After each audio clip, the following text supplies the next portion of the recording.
Hello, welcome to the Sphinx Gamer podcast, everybody. Ladies and gentlemen, how art thou? We are back after we've done some things over our time off the air.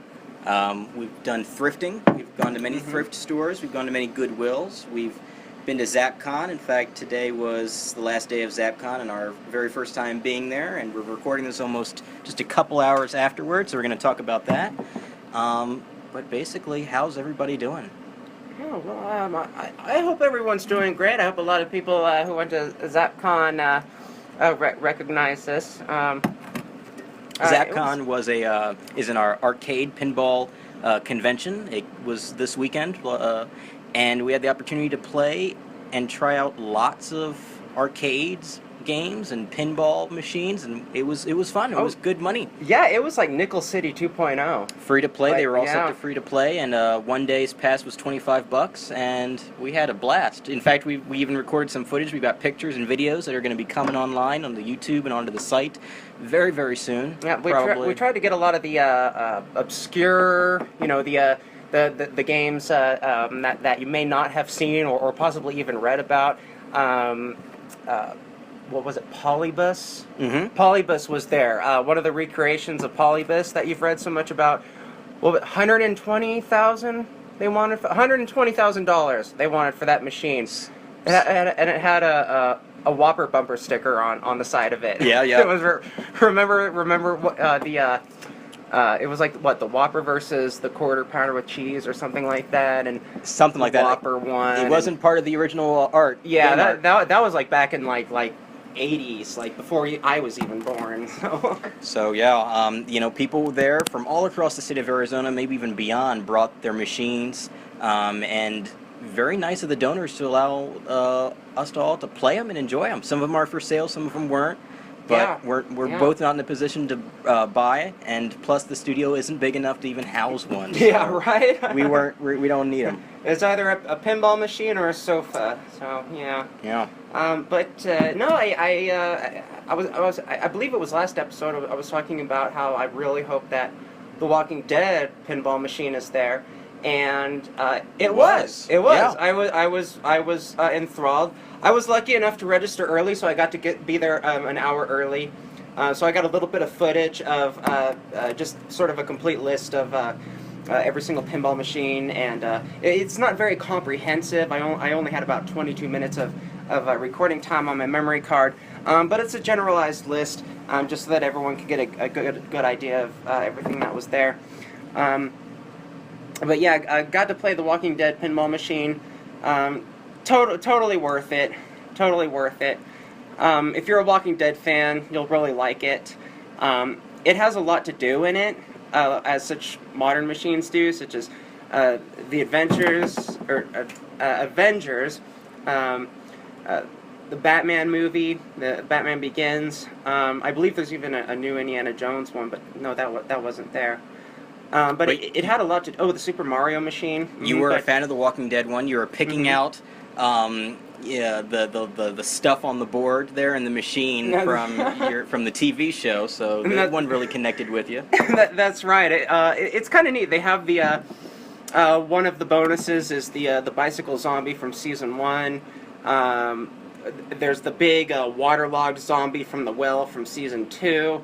There was Alexandria. There was I forget what the governor's place was called.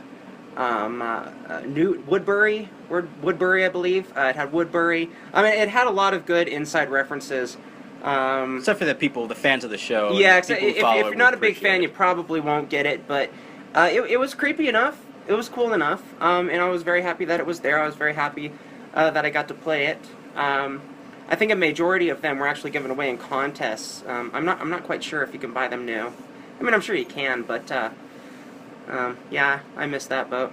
Yeah, but we had the opportunity to play pinball machines, both old and new, and that was certainly a treat. You said the Super Mario one. I think that one's in my top 3 or top 5 favorite machines that I played for during the day. And there were some old ones too, definitely, where you said that you can feel it. It becomes one with you because you can feel the rumbling, and it has a really like almost a kind of an organic sound to it, if you would put that word in there, as you can hear the ball and everything like that, and just the sounds and the chimes.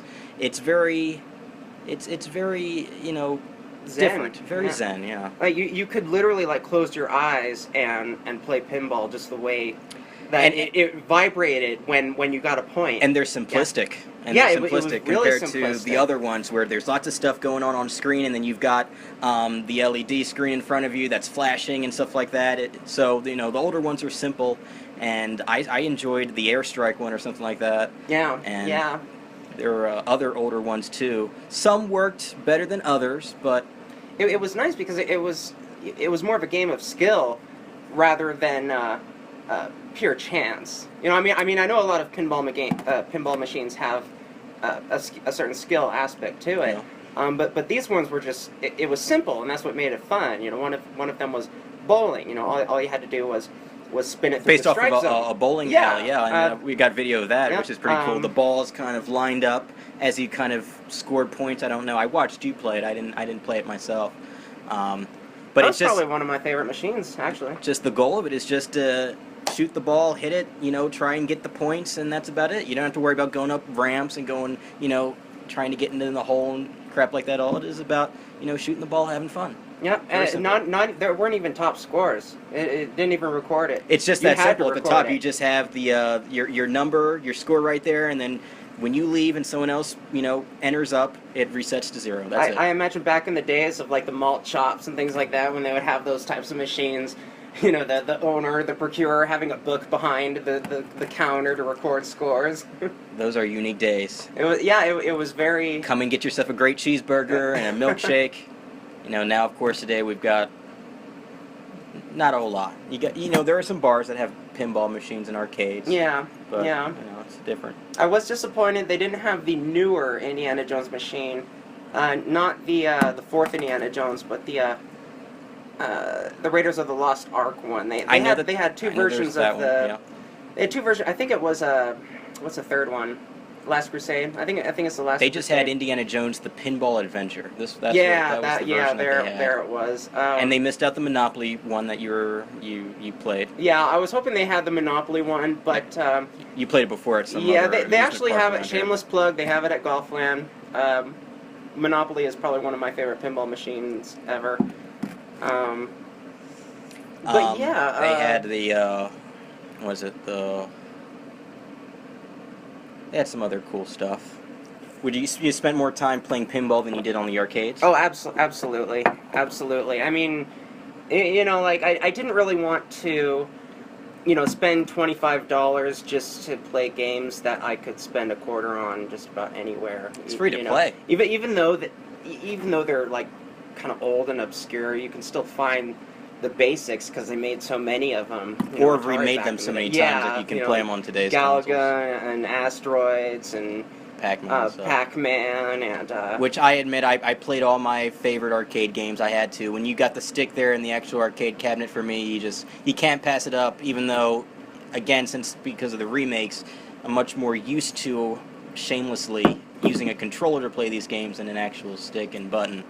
But although I did get the top score on Bubble Bobble. You did? I don't care what anyone says, okay? When the top 4 scores are 999999999, you're full of shit. When I walked in at 10:30, got the top score at Missile Command. Oh, really? Yeah, out of the gate. Well, I had no idea. I didn't even know there was a Missile Command there. Yeah. Oh, shows how much I know. Yeah, but the arcade sticks, they were sticky. Some of them didn't work. Robotron 2084 was a disaster for me. Couldn't shoot to the left. You know, but surprisingly, viewers at home, he actually got the high score despite not being able to shoot to the left. So you gotta give him props for that. My dad was super good at Robotron, and I just live on every day to try to follow in those footsteps. I'm proud of you, son. Of course, played Pac-Man. They had Dig Dug on the tabletop in the lounge area. They had a really nice setup. Yeah. They had a really nice setup. They had a lounge area where people could come in. You could sit down and you could play. They had Pac-Man, Dig Dug, and I think they had some other arcade games. Yeah, they had what are they called? Those tables you sit at where it's 2-player games. Yeah, you know, one on each side. I'm calling them tabletop, but that's tabletop games. Yeah. I don't know if that's the right thing or not, but it's just you're sitting down and then you look at the table and the games in the table, and you got the joysticks under the glass there, which is pretty cool. And then they also had a bunch of classic games. They had SNES, right? No, they had NES, and they had Atari, a television. I think they had a ColecoVision. And they had a whole lot of games too on the shelf. Yeah, there, so. they had games for the Atari that I've never even seen in the wild for sale.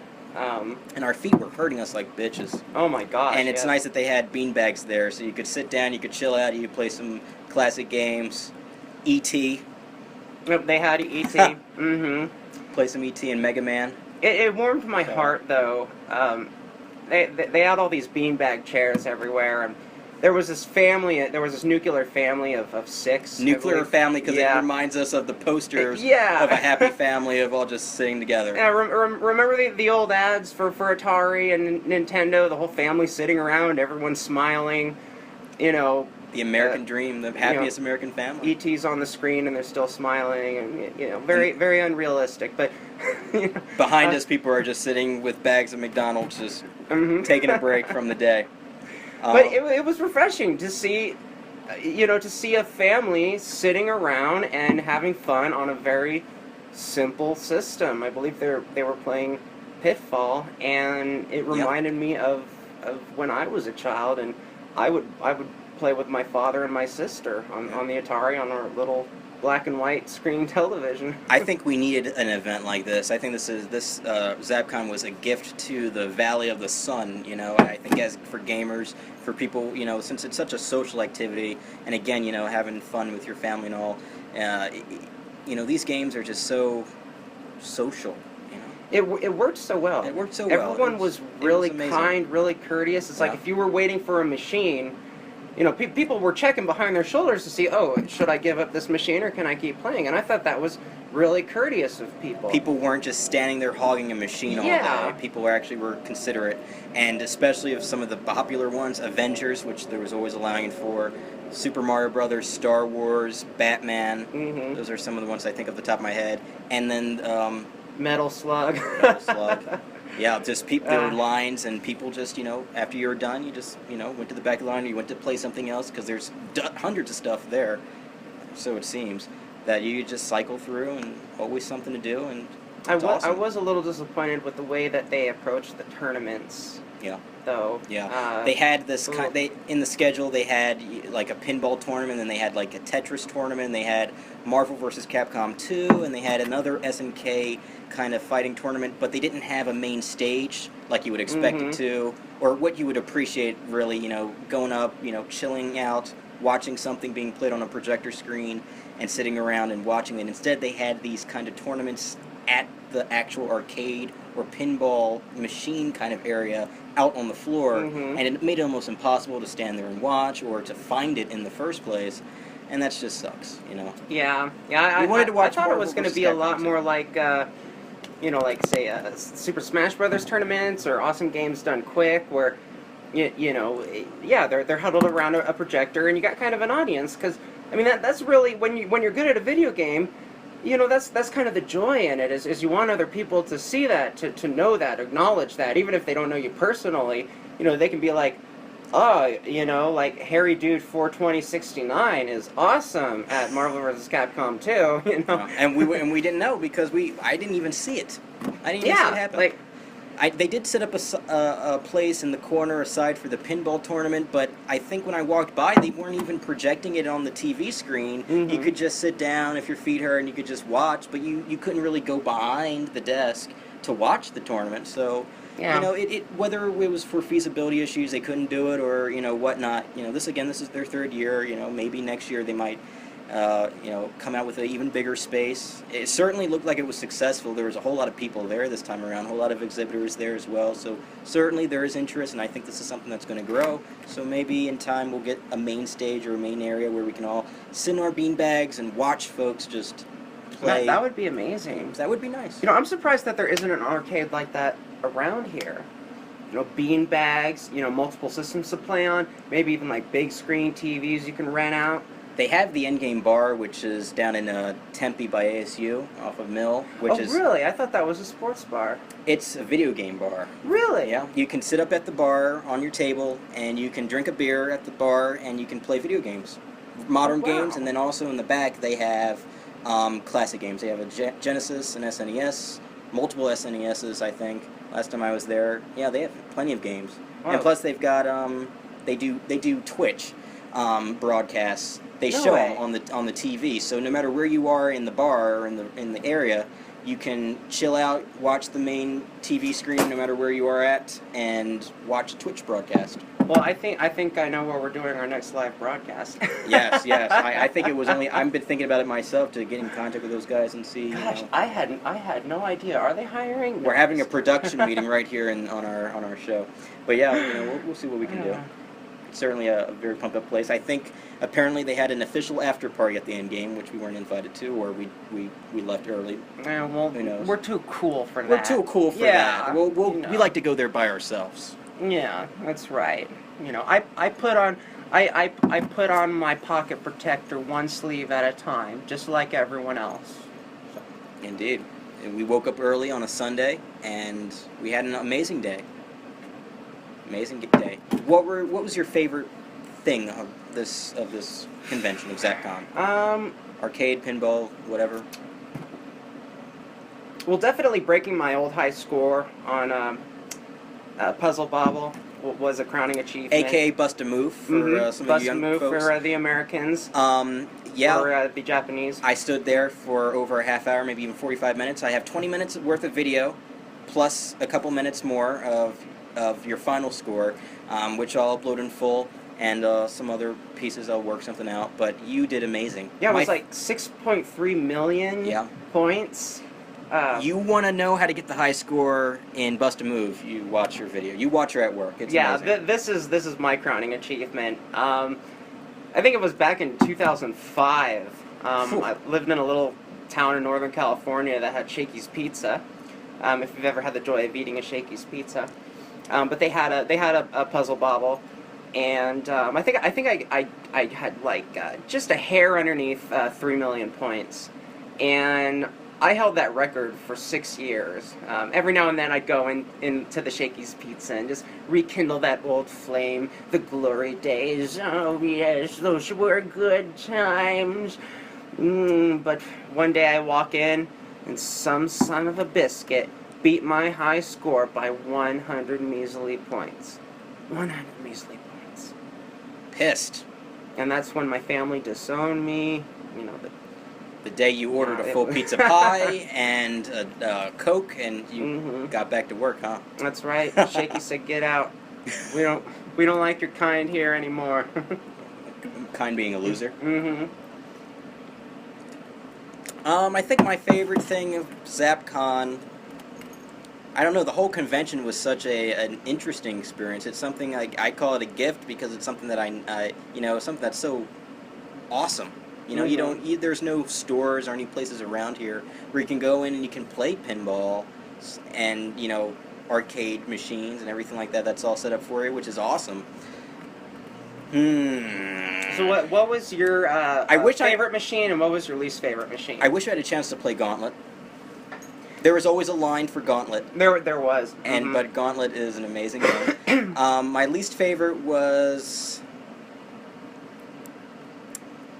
my least favorite had to be the Williams machine. One of those Williams machines. It was an older one. Oh, one of the... It had the sound effects like an arcade game. But the thing is, the ball kept on going right down the middle for me over and over and over again, and it pissed me off. It pissed me the hell off. And there was nothing going on the table. It was relatively blank. It was a dark table. It was darker colored.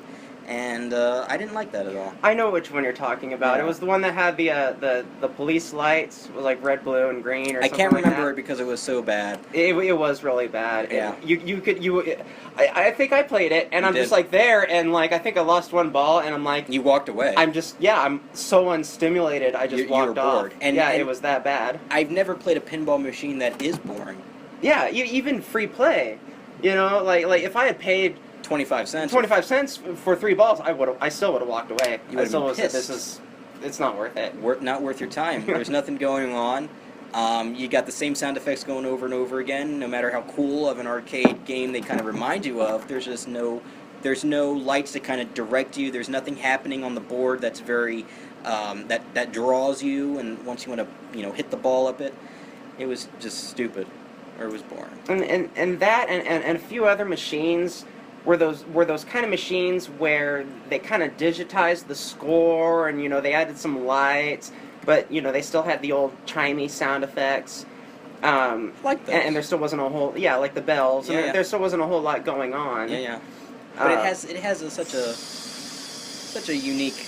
We've got some noise. We're outside Someone's got today. some bad breaks outside. Yes. We're sitting out here on a Sunday evening, and we're enjoying a Japanese beer. At least I am, and we've got some person. Hey, we're doing a podcast. Hey, fix your brakes, asshole. Can I say asshole? No, yeah. As long as you don't say pussy. Okay. Fix your brakes, asshole. All right. Hey, listen. Hopefully, he doesn't decide to become a guest star on this podcast, or else But, I'd be so disappointed. Oh, I hope you don't mind. I brought my car. No. Okay. What was your least favorite? Best. What was your? What You was want to your ask most me favorite? the best before I ask you your least favorite? Okay. My least favorite. Easily. Okay. Least favorite. Easily. Gameplay wise, it was called Black Hole, and it was visually stunning. The artwork on the front was visually stunning. It was black lit. It was blue. It spinned around. It had a very 50s, what the future might look like in the year 2000 type vibe to it. Like Bally's Future Spa. Yeah, exactly. And it had the multi-platforms. You could go underneath it, you could go over it. Most of it was lit by blue lights, and as beautiful as it was just so unstimulating. I mean, aside from the sounds of the bumpers, there really weren't any sounds. There were no music. There was no talking. I mean, even most games you put in a credit, it's going to be at least be like medieval madness, or something to that effect, but not this one. Visually looked wonderful though. Okay. My best one was that World Poker Tour one that was in the back there, and I love the colors. I'm a fan of poker games, and this pinball machine, it was awesome. It was awesome to... I felt like I was actually progressing the most. Maybe that the machine was very good to me. Mm-hmm. I just happened to been super lucky, but I enjoyed going from hitting. There was just things to hit all across the board. You had some cards or some things on the left and the right hand side and at top that you had to hit, and you're trying to match the cards that were in the center screen there on the center part of the table, and the balls, with the way I was hitting them, they just worked good for me. So basically, there's like 12 spots to hit. Like an ace is here, a queen is here, and you have to hit the right pairs that your cards show. Because I watched you play for a little while, but I didn't really stick around and get the gist of it. And I suppose I should have, because the pinball machines with gimmicks are the best ones. Yeah. Well, I just happened to hit whatever I was hitting, and then I would shoot it up the ramp and begin. At which point, when you hit up the ramp, there would be another card that would be put down, and you could cut the deck, and you could do other things and stuff like that. But I just felt like I was progressing through the table. The lights were moving farther and farther up, which meant I was progressing to the next phase, whether I beat an opponent and I was moving on to the next city, or I made it to the final table, the World Poker Tournament or whatnot. It just worked very well. It just worked very well for me, and I liked the sounds, and it actually sounded like the World Series of Poker that you listen to or watch on ESPN. It had the similar kind of announcer to it. It was just I liked the theme. I liked the atmosphere of the table and how it all worked together pretty well for me. I felt very good about myself afterward. After I think I got a few million or something like that. Nice. So I definitely felt fulfilled. Got my money's worth, which is always a good Getting $1 million out of a pinball machine is, I'd say, a pretty good day. Yeah. And then Super Mario Brothers, that was a pretty good table too. Very flashy. We both played that one. Had a bit of a tilt problem to it. Oh gosh, if you tilt, that was it. It crashed. Unfortunately, you didn't even have to tilt the machine for it to bring up the tilt error. Really? Oh, no. You could just stand there, or the ball would get stuck on the bumpers, and the machine would go off saying tilt, and that was a pain in the ass. But again, there were many things to do on that table. You could shoot the ball around, and you're getting points, and you felt like you could progress. They had a castle up on the top, so after you completed the missions and you got your ball around, you could hit the castle, and then you would progress to the next world, kind of like in Super Mario World, which I think the pinball machine was kind of based off of.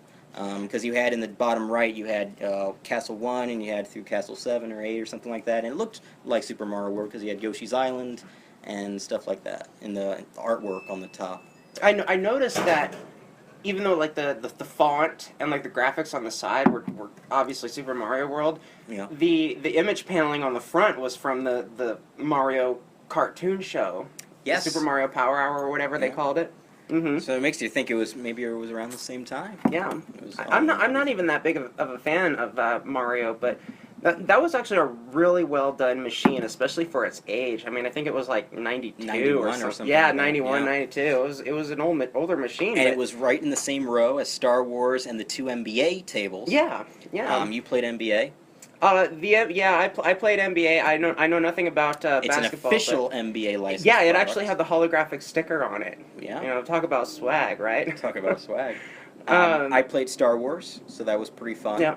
Mm-hmm. And while I was playing Star Wars, there was this guy next to me who was just flipping out at the NBA table. He was so engrossed into it. I wished we got a picture or something of him, or asked him, can we watch you record? Can we record you playing this game, because he was very involved. I don't know if it was the same guy, but was he slightly taller? Maybe dark blonde. He was wearing short shorts. Hair? I remember this guy cussing, and he would like. This was him, yeah. He would put his weight on one leg, and then the other leg he would like swing back and forth, like he would swing. Yeah, I know exactly who you're talking about. He would stand far back, and he would just, hit the bumpers, hit the flappers, and then he was like, ugh, and then he would just shake the table or something like that when he got upset, or whatever was going on. But he was involved. That wasn't as bad as the guy I kept bumping into. I mean, it seemed like every time I was waiting for a machine, there'd be this one guy playing, okay? Yeah. He would suddenly just stop. He would just stop playing and walk away, and I'd be like, oh, okay, cool. Like, I'm going to play now. No, it turns out he would cut the nastiest, worst fart you've ever smelled in your life. I mean, like, you would have to smell dog farts, like, to be like smelling salts to get away from this stench. Like, it ripped the nose hairs right out of your nostrils type farts, right? And this happened not once, but twice with the same guy. So the only inconsiderate guy we met, or you had the chance to stumble onto, was a farter guy. Didn't even say sorry. He's like, I'm sorry for plopping a big one. Like, he must have had like cauliflower and eggs for breakfast. I mean, it was just, it was awful. But I mean, granted, I got to stand next to the machine, but it was like, holy smokes. Right? I got to stand next to the machine. I got to use the machine, but, at the expense of having to smell someone's fart. It was terrible. I bet he planned it, too. He probably did. Yes. Like, I'm going to get that. I'm going to get her. I'm not leaving today until I fart at every single pinball machine. Dear Journal, today was a success. So that's our time with pinballs over at ZapCon. I think my favorite. And what about the arcade? Or what about the one that you got a picture with? You were so excited. That was Polybus. Yeah. That was Polybus. I mean, literally, it's like standing next to a Lamborghini of 80s arcade machines. I mean, and it's standing off to the side. Yeah, too. yeah. We got a video of that. You're playing it for at least 5 minutes, just sitting there, not doing anything with the guy on screen, not knowing what to shoot. Apparently, it's a bit of a math game. Polybus is a math game. I think the guy who explained it on camera could do a better job than I could ever explain it. I did watch one guy play, and he progressed so far that the background had changed into this wispy, rainbowy, psychedelic background. And all while you're playing this game, it's flashing these subliminal messages, and I could only make out a couple, but one of them said "obey," and it was just like, after I was done playing it, like I got this sense of brooding, this almost unnatural depression, like. And I think when I'm getting subliminal messages that probably say stuff like "burn it all down," and you're playing a game that has to do with math, yeah, I felt pretty depressed afterwards. Isn't it amazing the kind of detail though, and just the uniqueness of the classic stuff that you really don't see nowadays? Yeah, I it's mean, very interesting. You never think that that's what Polybus was about. I was thinking it would be like Yar's Revenge or what was the one with the freaky guy who'd go, "I hunger"? Sinstar. Sinstar, yeah. Sinstar, yeah. And which they didn't even have. They didn't have. I'm Sinstar surprised there. they didn't have Sinstar. That would have been a pain in the ass game to play. I've never once been able to get out of the first or second level if I'm lucky.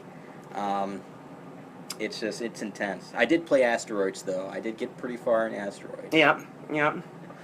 I think my favorite pinball machine was Whirlwind.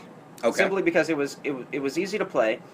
It was in the time of its life where they actually started using digitized sounds, recording voices, putting the the orange scroll on the front of the machines to sort of tell the story. And whenever you would get your ball caught in a tornado, fans would go off and start blowing at you. That's such a visceral experience. Yeah, like and in Arizona, hey, that's nice and refreshing. There should be more of those machines. When it's 90 degrees or 100 degrees, yeah, you need something to blow on you. But it had those it had magnets inside of it. Mm-hmm. So instead of the ball just instinctively going into the gutter, you'd actually have a chance of it pulling out. And the flippers were much closer together, coupled with the gimmick. I think it was my most pleasurable pinball machine. Nice. The one I had the most success on, where I was in the game longest, believe it or not, was Dirty Harry. Okay. Yeah. You were in Terminator 2 for a little while too.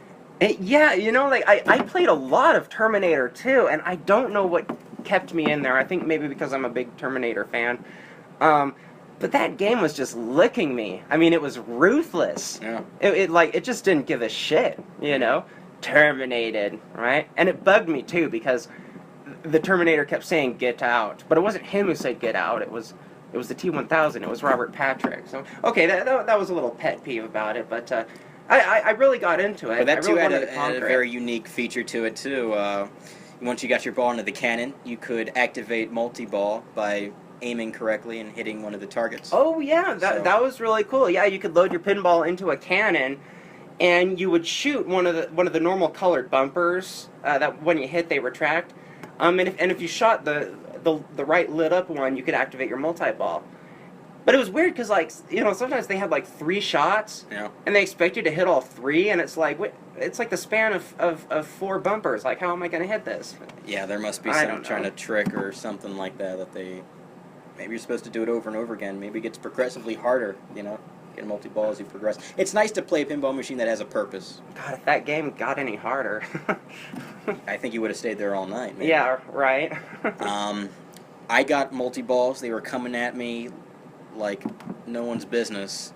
Batman, I got the Batmobile multi-ball, and then right after, I got the Joker multi-ball. And I wasn't able to activate the Scarecrow portion of the table, but I had a really great time with the Batman table. That was pretty That's cool. a shame. And I really appreciated the little throw into the Bane in the top left. He's not actually on the board at all, nor is he in the artwork, but Really? there is Bane from the Christopher Nolan movies in the top left. He's got his own little section, so if you happen to get your ball up there, maybe you activate Bane and something like that happens. I don't know. I didn't make it there, but I saw Bane there. Really? See, I thought that pinball machine came out just after the Heath Dark Ledger Knight. Joker. Yeah. So I didn't know that it was that recent. That's actually pretty cool. That is pretty cool. Yeah. Lord of the Rings was there as well. That one was okay. They've got the Fellowship of the Ring. You got to collect all the rings in order to activate some kind of, I'm sure it's multi-ball or something special with the board. And then you've got the Fellowship of the Ring part, and you've got the 2 towers, and you got the Return to the King. I didn't make it too far on that board than I wanted to, but What game do you wish was there? Like one you hadn't played in a long time, one you hadn't seen in a long time? You know, I probably wouldn't know because I don't know. Isn't that just crazy? But I think I would really love to play Monopoly. I've never played that before. I'll definitely go out and find it somewhere. Avengers. I wish that one was free for me to pick up and play, but it wasn't. That's really about it. You know, I think out of games that they made into pinball machines that I kind of would look forward to would be a Crash Bandicoot one. That's something that comes to my head, or Spyro the Dragon. That's true. They could be reviving pinball machines with all these dead franchises that still have a really devoted fan base. Yeah. Like with The Walking Dead. I mean, you really don't even have to be a Walking Dead fan. You could just be a pinball lover, or you could be a zombie lover. Yeah. Yeah. You know, so they could really hit the market. I mean, if you did Crash Bandicoot or Spyro or something. If they did Mario, they can do Crash Bandicoot. If they've done Indiana Jones, they can definitely do Lara Croft and Tomb Raider. Yeah, and with which that I'm surprised said, they don't even have that they're one. long overdue for a Kirby-based one, like the Kirby Dream Course, the golf-based one. I mean, like, it would be perfect. Hell, I'm sure they've got a Pokemon pinball machine, huh? Oh, they should. They should. I mean, I'm sure it has very generic, the first 150 first-generation stock graphics on it, but hey, I'm sure it's very Pokemon themed. And that's really, I think that's the better days of Pokemon. Definitely the ones that I remember. I don't know anything past 100 or 200. Two machines I kind of would have liked to have seen there. Yeah. One I haven't played in forever, the Jurassic Park pinball machine. I've seen that one before, yeah. It has the easiest multi-ball ever. You shoot your ball into the T-Rex pen, T-Rex bends down, picks up your ball, shakes it around, drops it, just kind of like the Jeep in the movie, and voila, multi-ball. Pinball game I've never played, I've always wanted to play. It actually has the highest amount of multi-balls in any pinball game. I could be wrong. My understanding is a majority of them have 6, 9, I think some of them have 10 and 12. Apollo 13, it has 13 multi-balls. And it's actually got a cool little feature. You shoot your ball at the moon, the moon magnetizes, and your ball sort of orbits around the moon. Like that's pretty neat. It's kind of like the that round robot in the new Star Wars, like they got a magnet holding its head on. It kind of orbits around like that, and then next thing you know, 13 multi-balls, boom, dump, all over the ground. It's great. Okay. They had Star Trek there. They had the original Star Trek, then they had the Next Generation. That's right. They had both play. Star Treks. I did get a chance to play the original Star Trek. Okay, what did you think about that? I mean, aside from, the stock sound effects that you would expect from an original series Star Trek, I mean, it was a pretty average game. It wasn't bad. It wasn't frustratingly horrible. It wasn't too easy.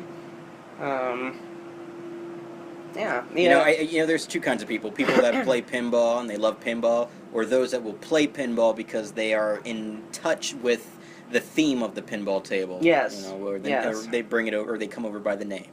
Mm-hmm. So, are you a fan of Star Trek, original series, or you? I am. Okay. I am. So you're both. You're in both worlds. In an alternate universe, I am married to DeForest Kelly. Mm-hmm. In a science uniform, of course. Okay. That voice of reason that I loved about Bones so much. Mm. I always love the original series for that. It'd be like, do you think this is a good idea? What do you think, Spock? I don't think it's a logical idea. Well, what do you think, Bones? Damn it, Jim, it's the stupidest idea I've ever heard. Well, we have no choice. We're gonna have to move forward. I was like, yeah. Okay. Sounds like you need to watch The Wrath of Khan again. You like the Star Trek movies, the original? Ooh, yeah. Well, I mean, that's The one of Wrath best of Khan is like my Star Trek movie. I bet. I called it. I knew it. A lot of people like The Undiscovered Country. a lot of people like the original one. I'm really not a huge fan of any of the newer ones. I think a lot of next generation episodes would have made better movies. For example, the episode where they found Scotty from the original series suspended in teleportation stasis, or however. That's they what made the explained series so amazing. yeah. Because almost every episode was different. Mm-hmm. And told some really unique stories, and that's from my own time period. That's my generation. We grew up with that. So I'm a TNG kind of guy. So there were a couple of vendors there. Yeah. A lot of pinball vendors. Yeah. For all your pinball needs. In case you have a pinball in your house. Yeah. They've got a company that does restoration. They've got a company that does just LED lighting. So yeah, that was interesting. Yeah. I mean, guy rents like 2 stalls. He's got like 4 tables set up, and there's like 8 boxes of nothing but LED lights. And he's got the whatever those things are. That's showing off the lights for each of the different brands that he's selling. The lady who had a bunch of useless shit. Yeah, she had a bunch of arcade cabinet glass. What do they call them? Titles, glass. The things yes. they put at the top of the arcade machines. Yes. Like they're like license plates. Yeah. You They had just a hang bunch them of up those. and you can look at them. Yeah, that's pretty interesting. And she was selling. They had posters as well as T-shirts and all different kinds of other knick-knacky kinds of things. There were a couple of. No room on the shelf back at the studio for that stuff. Yeah. There was one guy who did custom neon lights, which I thought was kind of neat. They were very simple, but you need a custom neon light. Hey, custom made to order. That's what right. I heard him say. I don't know what he was charging for it, but definitely if you want to have a neon light, something that says Sphinx Gamer, maybe. Yeah, Sphinx Gamer. Sphinx Gamer. Or Dick Butt, or Impeach Obama, or whatever you'd want. Or go Hillary Clinton or whatnot.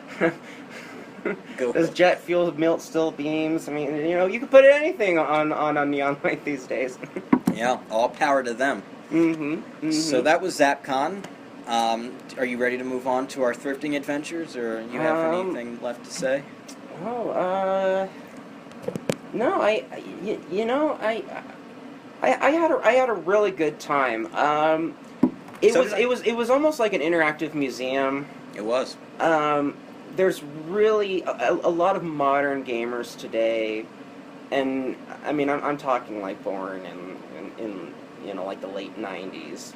They're probably still 18. There were some kids there. Yeah, there were some kids there. Very impatient kids, I noticed. Like comparatively speaking, when you play pinball, and then you like watch something on television or you see these modern games, it's like kids have ADHD these days. It's like everything has to happen fast, action has to happen now, there's no room for story or synapse. You blame the technology and what's available today, because that's what the kids are used to. Like, this might have been like one of their first times, or second or maybe third even playing a pinball machine, because they're not even around, let alone an arcade cabinet. Like, where are these people gonna go to play that? Maybe they've got it at the local pizza parlor, maybe they don't, but chances are they definitely have an Xbox One or a 360. They're probably not playing Robotron or Pac-Man. Maybe they've played Pac-Man, but I mean, I think this was a very interesting and new experience, and this is a great thing to bring back into our minds, to kind of remind us of times from long ago, that we had these experiences, because these things need to be kept alive, and ZapCon kind of allows these things, things of old and these pinball machines and arcades to continue to thrive. That's actually a really good point. It was really more about the nostalgia than it was the experience of being at ZapCon. That's why I played the arcade games that I've played multiple times before, because it's the nostalgia of just being behind a stick and a button rather than a controller in your own house. And it's definitely, when you've got other people around, you can easily get some guy or somebody might come up to you. I've been at multiple conventions before where I'm saying playing a game, there's multiple controllers, people are like, hey, can I join in and play with you? I'm like, yeah, definitely, sure, because it's a social kind of aspect that games today don't have, because it's so online. Yes. out of the house base, that, you're the one sitting in your own house alone behind one controller and one TV, playing with people all around the world, rather than having, 3 of your buds over playing a game. And that's a good point, because, on the pinball machines, you could have, up to 4 players. A lot of the Gauntlet, you could have 4 Gauntlet people. had 4 players. Yeah. I kind of, actually another game I wish they had there was the X-Men beat 'em up. They did have Alien versus Predator. I kind of wish we tackled that. They had the Simpsons game. My mind. Yeah, they had the Simpsons game. I totally would have been all over that, but I've outplayed it. I mean, And that reminds me, they didn't have Teenage Mutant Ninja Turtles. That's right. And that was another classic beat 'em up game from that time period as well. That's right. I completely forgot about that. They had House of the Dead. They had lots of shoot 'em up games. Shooter on Rails, which I didn't play because they've been remade many times. But again, that's and they were games that were always packed too. People were just standing around, just in lines waiting to play. Especially House of the Dead, because that's such a great game. Mm-hmm. But yeah, I mean, bring in those 12 and 10-year-olds who they've probably never even experienced these kinds of things before, but now they finally were able to, and that's awesome. We could actually really raise a well-behaved, patient, courteous generation. You got to put the quarter on the machine. You got to be patient for your turn. You got to play winner. You can't be a sore loser. You got to take things slow. You got to take it easy. You got to wait your turn. If you got, your one pinball machine with 4 players. Yeah, really, I think it would be a great experience for children these days. I think they would learn a lot without even know that they're learning. They're learning social skills that will make them better people in the long run.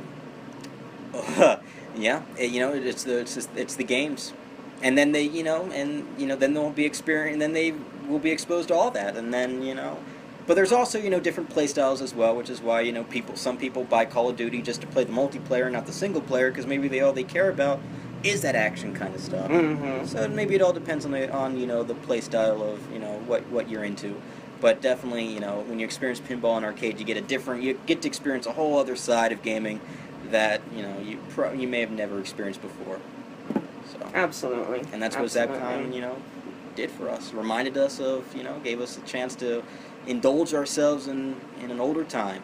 Memories, talking about those memories. I think one of the organizers, I was reading an interview that he had on public radio, I think. I was reading the transcript of it, and it was something, he said this was something of an event that would really call out to folks in their late 20s or early 30s, because this was something that was very big back in those times. And that was another good thing, is a lot of people of my generation who were raised on video games are fairly introverted. Yeah. And so it was actually kind of nice to socialize with a bunch of introverts, Yeah, and there were even folks of my age, between 20 and 30, or even younger than that, that were walking around, that were there with their friends, that were having a good time. Either they might have been playing the racing games, which are always fun, even though I can't drive. Or maybe I drive the same in those games than I do in real life, who knows. But definitely it's awesome to see folks from all age groups there, having a good old time. But definitely something that speaks out to folks who, one time in their lives, they had the opportunity to walk into an arcade store and experience that. Because definitely, I remember by the time I was maybe 10 or 12, I remember when they shut one down in my neighborhood. Mm-hmm. But when I was really, really young, in the mid-90s, they had an arcade open. And that's where I used to go, me and my dad. But now you won't find them anywhere. Mm-hmm. It kind of makes me wish that I had practice with Pac-Man, because it's apparently you're actually able to get to the kill screen on just 1 quarter, following a certain algorithm with how you move Pac-Man. Right. And I kind of wish that I could kill screen the Pac-Man. Mm. So any other thoughts for ZapCon? Any other thoughts for ZapCon? No, for the most part, I think we've talked about really everything that we could talk about. Pinball tournament was kind of interesting. There was the professional bracket where it was just plain old pinball. And then there was this gimmicky one where there were 4 pinball machines. One of them was virtual. I think it was vector-based. One of them, you actually used the paddles with your feet. That was kind of interesting. Another one, instead of paddles, you had dual throttles, like in a jet in an air fighting jet engine. Mm-hmm. And then what was the other one? I don't know. You must have been doing some exploring. I must have been someplace else. It was in between corners. You know, on the one side that had the Tetris and the Marvel vs. Capcom 2 tournament, and then the opposite side had all the pinball players. It was like in the middle. There was like 4 machines. The white cabinets? Yeah, they were just like sitting. Like if you're staring at Polybus, it was like to the left. Yeah, I didn't look at it in much detail. And it wasn't very exciting, and that was the shame. You know, because you had these expert pinball players playing with essentially handicaps, and nobody got to witness them overcome that. Yeah, so, they needed to. Maybe they should have made it much bigger deal. Yeah. So that's my final thought on ZapCon is although it was really fun playing all these classic games all day, but I really think there should have been more focus on the actual tournaments than it just being this casual thing between the people in the tournament and the judges and whoever's closest friends happen to be with them. Yeah, and maybe we'll see an improvement for that, to make that aspect even a little bit more prominent next year. But still, a whole lot of fun. I'm glad that we went. Mm-hmm. Check out SphinxGamer.com as well as our YouTube. We'll get some stuff on that soon, as soon as I can, which could be next week. Who knows? But we'll see. But stay tuned. Thanks for listening to part 1 of our ZapCon convention talk. Stay tuned for part 2 that's coming in later in the week as we talk about our thrifting adventures, and we might touch a little bit back on ZapCon. Again, thank you for listening, and be sure to listen to us no matter where you find us on SphinxGamer.com, iTunes, and Stitcher.